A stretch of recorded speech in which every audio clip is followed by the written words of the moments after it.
US President Joe Biden confirms ongoing attacks against the Houthis despite their assaults in the Red Sea. The US carried out a fifth round of strikes on Yemen after a Houthi drone targeted a US ship.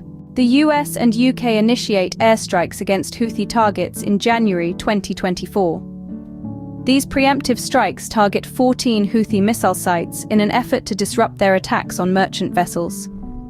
These attacks were in response to Israel's military operation in Gaza.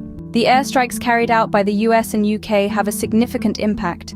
They disrupt key supply lines from Iran to the Houthi rebels in Yemen, cutting off their access to weaponry replenishment via sea routes.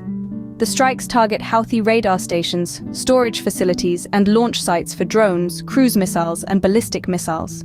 The Houthis retaliate against the US and UK airstrikes, launching a large-scale attack. Western officials condemn and warn against further escalation. Despite Houthi threats, the US military launches a series of additional airstrikes on Houthi-controlled sites in Yemen. These strikes target 28 locations and over 60 targets, including a radar site that poses a threat to maritime traffic. The Houthis pledge to continue their attacks in support of Hamas and warn of consequences for US and UK aggression. The situation raises the prospect of a wider conflict. The conflict between the US, UK, and the Houthis escalates with a series of strikes and retaliations. The US and UK's airstrikes disrupt Houthi supply lines and attack their launch sites, but the Houthis vow to continue their attacks, potentially leading to a wider conflict.